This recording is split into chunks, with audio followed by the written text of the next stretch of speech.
سبيل الدموع سبيل مريح تنهد يا صاحي كي تستريح وبث الدعاء الخفي الصريح يسعك الفضاء الرحيم الفسيح.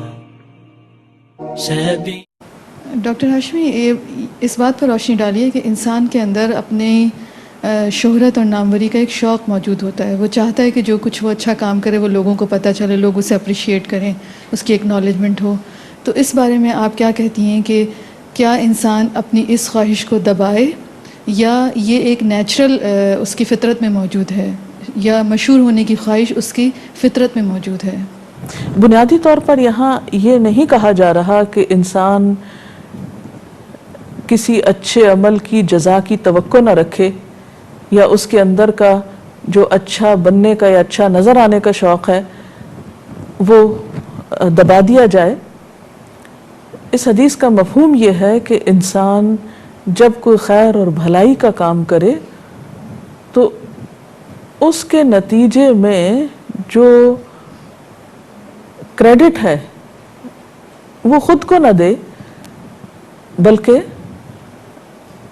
جس نے ہمیں یہ ساری نعمتیں دی ہیں یعنی اللہ سبحانہ و تعالی، اسی کی رضا کے لیے سب اچھے کام ہوں. کیونکہ جتنی بھی ہماری عبادات ہیں بنیادی طور پر عبادت کی غرض کیا ہے؟ یعنی اس کے ذریعے خود نمائی کا شوق پورا کرنا یا اللہ تعالیٰ کی نعمتوں کا شکر ادا کرنا؟ اللہ کا شکر ادا کرنا. تو پھر ہمارے دل کے اندر بھی یہ کیفیت ہونی چاہیے، نہ کہ اس کے نتیجے میں ہم خود کو بڑا منوائیں. پھر اسی طرح بندوں کی جب ہم خدمت کرتے ہیں یا بندوں کی ہم مدد کرتے ہیں تو اس میں بھی ہم کیا احساس ان کو دلا رہے ہوتے ہیں کہ ہم تمہارے فائدے میں یہ کام کر رہے تھے. اور اگر ہمارے دل کے اندر خود نمائی ہے یا خود کو بڑا کرنا ہے تو یہ موقع اور یہ مقام خود کو منوانے کا نہیں بلکہ دوسرے کی بھلائی کرنے کا ہے.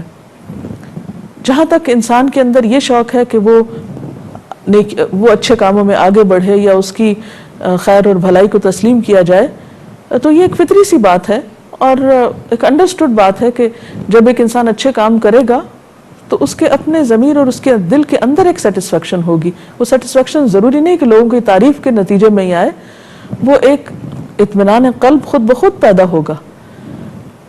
اور وہ زیادہ اہم ہے بنسبت اس کے کہ انسان کی نگاہیں اور کان محض لوگوں کی طرف لگے رہیں اور انسان اپنے عمل کو لوگوں کا تابع بنا لے کہ اگر وہ تعریف کرے تو پھر انسان اچھے کام کرے، اگر وہ تعریف کرنے والے نہ ہوں تو انسان نیکی کے کام ختم کر کے رکھ دے.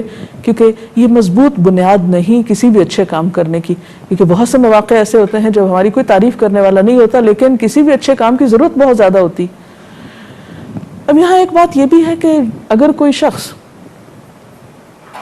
اس نیت سے کام نہیں کرتا کہ لوگ اس کی تعریف کریں، لیکن چونکہ وہ اچھا کام کرتا ہے تو لوگوں کے دلوں میں اترتا ہے اور لوگ اس کی تعریف کرنے لگتے ہیں. تو ایک شخص نے آپ صلی اللہ علیہ وسلم سے آ کر پوچھا کہ ایک شخص اچھے کام کرتا ہے اور اس کا ارادہ اور نیت نہیں ہوتی کہ لوگ اس کی تعریف کریں، لیکن لوگ اس کے نہ چاہنے کے باوجود اس کی تعریف شروع کر دیتے ہیں، تو کیا اس سے اس کے عمل میں کمی تو نہیں واقع ہوگی؟ تو آپ نے فرمایا نہیں، تل کا بشرا عاجلہ، یہ جلد ملنے والی خوشخبری یعنی عمل کی قبولیت کی علامت ہے. تو وہ جب ایک انسان کوئی اچھا کام کرتا ہے اور وہ اچھائی ایک اچھے اثرات چھوڑتی ہے اور اس کے نتیجے میں انسان کو جو اطمینان قلب نصیب ہوتا ہے وہ سیٹسفیکشن اس سے کہیں بڑی ہے جو محض ایک تعریف چاہنے کی خواہش کی تکمیل پر انسان کو ملتی. اللہ کے دین کی دعوت اور لوگوں تک پہنچانے کے لیے اس ویڈیو کو ضرور لائک، شیئر، کمنٹ اور سبسکرائب کریں.